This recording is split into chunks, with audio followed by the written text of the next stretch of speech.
Today, as Americans, we grieve the brutal murder, a horrific massacre of dozens of innocent people. We pray for their families who are grasping for answers with broken hearts. We stand with the people of Orlando who have endured a terrible attack on their city. Although it's still early in the investigation, we know enough to say that this was an act of terror and an act of hate. And as Americans, we are united in grief, in outrage, and in resolve to defend our people. I just finished a meeting with FBI Director Comey and my Homeland Security and National Security advisors. The FBI is on the scene and leading the investigation in partnership with local law enforcement. I've directed that the full resources of the federal government be made available for this investigation. We are still learning all the facts. This is an open investigation. We've reached no definitive judgment on the precise motivations of the killer. The FBI is appropriately investigating this as an act of terrorism, and I've directed that we must spare no effort to determine what, if any, inspiration or association this killer may have had with terrorist groups.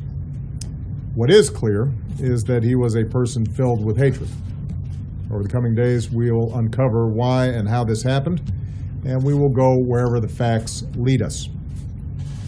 This morning I spoke with my good friend Orlando Mayor Buddy Dyer, and I conveyed to him the deepest condolences of the American people.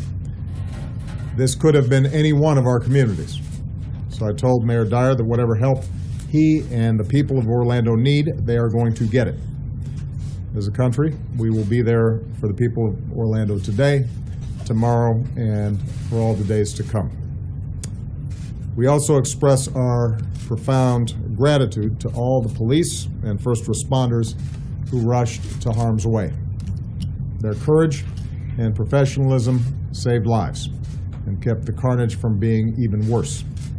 It's the kind of sacrifice that our law enforcement professionals make every single day for all of us, and we can never thank them enough. This is an especially heartbreaking day for all of our friends, our fellow Americans who are lesbian, gay, bisexual, or transgender. The shooter targeted a nightclub where people came together to be with friends, to dance and to sing and to live.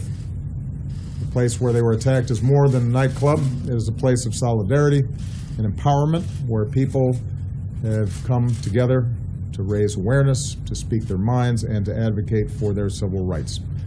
So this is a sobering reminder that attacks on any American, regardless of race, ethnicity, religion, or sexual orientation, is an attack on all of us and on the fundamental values of equality and dignity that define us as a country.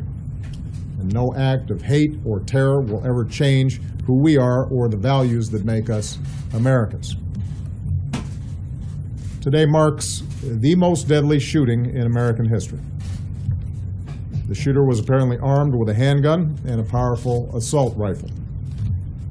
This massacre is therefore a further reminder of how easy it is for someone to get their hands on a weapon that lets them shoot people in a school or in a house of worship or a movie theater or in a nightclub. And we have to decide if that's the kind of country we want to be.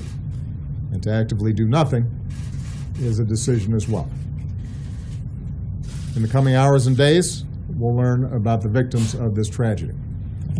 Their names, their faces, who they were, the joy that they brought to families and to friends, and the difference that they made in this world. Say a prayer for them, and say a prayer for their families. That God give them the strength to bear the unbearable, and that He give us all the strength to be there for them, and the strength and courage to change. We need to demonstrate that we are defined more as a country by the way they live their lives than by the hate of the man who took them from us.